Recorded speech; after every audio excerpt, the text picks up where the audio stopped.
Let me ask you a question. How big is your stack? Oops. How big was your stack before you lost it in that boating accident? Do you feel like me and you wish you would have started earlier? I'm almost 100% certain that you feel like I do and wish you would have started when prices were much cheaper.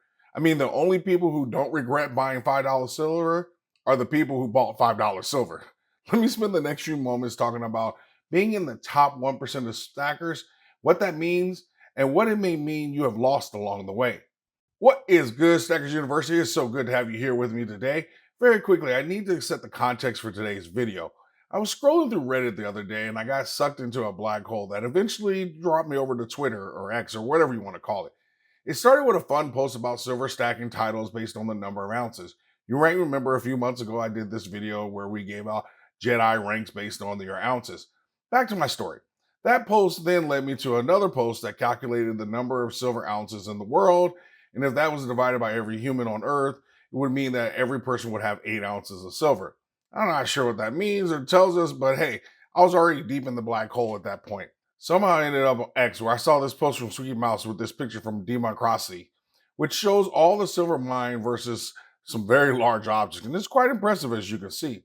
He also shared the number of ounces that you may have heard before, that 500 ounces of silver places you in the top 1% of silver owners.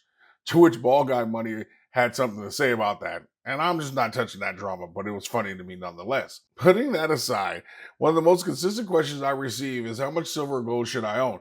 Ray Dalio answered that question one time by saying, it all depends on how much of your wealth you want to keep. Today, I want to challenge you to think differently. Instead of asking questions like, how many ounces should I have? Ask yourself, how many ounces have I left behind because of inaction? This shift will absolutely change the way you stack going forward. We all know that we can't go back to our younger selves and say, hey, dummy, don't waste your money on X, Y, or Z. Secure your financial future by buying some more gold and silver today. Thank you from your future self. 5 years ago, gold was traded at $1,500 an ounce. Today, it's over $3,000 an ounce. And if you'd have bought just 10 ounces back then, you'd be sitting on an extra $15,000 in wealth today. But many people waited, likely because of fear or because of the allure of the ever climbing stock market. Regardless, those ounces were left behind. That got me to wondering, why do we hesitate? Why do we not push ourselves hard enough in the moment and simply act? What makes us freeze and not act? Why do so many of us wait for the quote unquote perfect time to invest in precious metals? It all goes back to our brain and human psychology. Behavioral finance makes a point to address that fear and indecision often hold us back and prevent us from acting rationally. We worry about things like market volatility or the fear of making a mistake. We also can't forget that sometimes people simply get overwhelmed by too many options or from a lack of clarity about their financial goals. I have been there as I have made this and many other mistakes in my financial journey. I hesitated to act because I didn't have a clear financial plan or values guiding me. Instead of focusing on long term wealth, I let fear and ego drive my emotions, and it cost me dearly. However, the best lesson that I've learned and I want to share with you is the cost of inaction is far worse than the cost of a mistake. Let me say that again. The cost of inaction is far worse than the cost of a mistake. I am living proof of that. You can learn from your mistakes and use that information to help you do better going forward. Inaction is the worst thief in the world because inaction steals your most limited resource, time. Your attention or the attention you give something and your time are two of your most important resources you have in your life. I found that when I don't have a clear why or purpose behind my decisions, emotions like fear or frustration can take over and cause inaction. You're probably wondering, what does this have to do with stacking? I want to share a mind shift that I've been using for the past year or so, and it's absolutely transformed my stacking, my saving, and changed many of my daily behaviors. I shifted from looking at what I have to what I'm leaving behind. I know that sounds a little crazy, but hear me out. Focusing on how many ounces you have feels good no matter what. But when you ask yourself, how many ounces am I leaving behind or have I left behind? You look back at your behaviors and your spending, and you'll see all the chances where you spent an extra 50 or $100 on things that just didn't matter. And there could have been another 2 or 3 ounces in your stack. More importantly, it also allows you to learn from your previous behaviors and mistakes so that you can take better action today. ACT stands for Action changes things. With better action today, you can fix the problems of yesterday and prevent them from happening today and tomorrow. Here's a real life example. Just last week in my life, my battery died for no reason. And instead of going straight to Costco and exchanging the battery, I was lazy, and because I didn't feel like doing it, I just recharged the battery by driving around, and everything was good for about 2 days. And then all of a sudden, my car broke down. A $200 diagnostic test showed, yep, you guessed it, I needed a new battery. But my inaction coupled with my laziness cost me 7 ounces of silver that I could have added to my stack.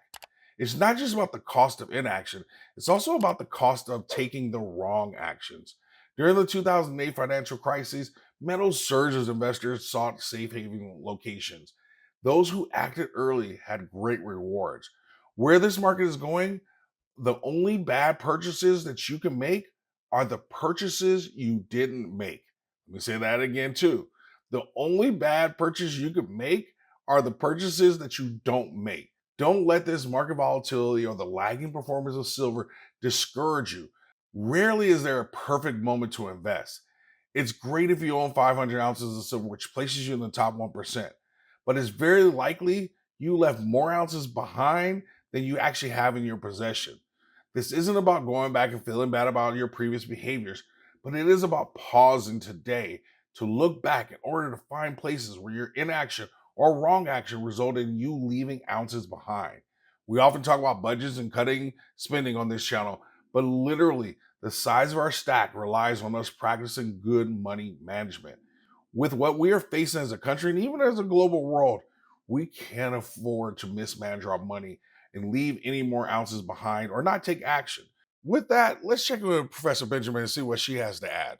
Happy Saturday, everyone. Professor Benjamin here with More Money Minute. If you've listened to Dr. Stacker this far and thought, I don't have enough money in my monthly budget to invest, I hear you. But I would argue that most of us do if we look hard enough. As he said, one of the best ways to grow your wealth is by setting aside a portion of your budget for investing.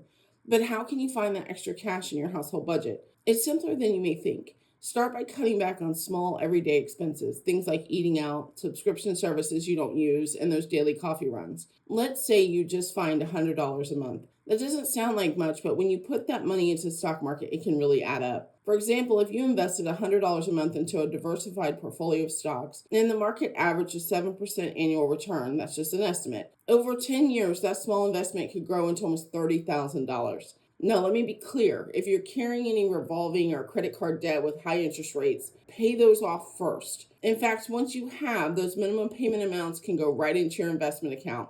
You're used to paying them anyway. Want to know more? Drop a comment in the chat. I'd be happy to help, or you can email me at profbenjamin, P-R-O-F, Benjamin at stackersuniversity.com. Have a great day. Here are some ways that I think are really important that can help you move forward and not leave ounces behind. One, ask and remind yourself, why are you investing in precious metals? Is it for security, freedom, legacy? This will help give you purpose. And then set your SMART goals and then make them 10% harder.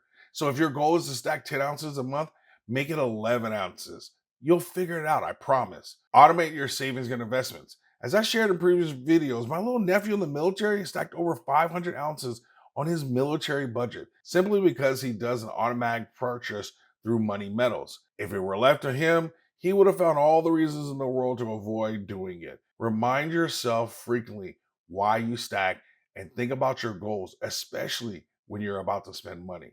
Earn more money, save more money, and invest more money. Take all those savings and get yourself more ounces. Do not leave any more ounces behind. So here's my challenge for you. Look back over the last month and find 2 examples of where you left ounces behind. Maybe it was an impulsive purchase of some Pokemon cards. I don't know. Maybe there's a chance to make an extra $100 driving Uber one night. Reclaim those ounces by taking some action that will allow you to buy more silver or gold this month. Remember, life will give you what you accept or what you command by action. Every ounce you don't buy today is one less ounce securing your future tomorrow. Don't only focus on what you have, think about what you're leaving behind because of inaction or incorrect action, and let that motivate you today and going forward. Your future you will be singing your praises because you took even greater control over your financial journey today in order to build a lasting legacy for tomorrow and going forward. In the comments section, how many years ago did you start stacking? Looking back, how many ounces do you think you left behind per month, per year, whatever you choose? Or simply put an A+ in the comments to let everyone know that you always stack smarter and never stop learning.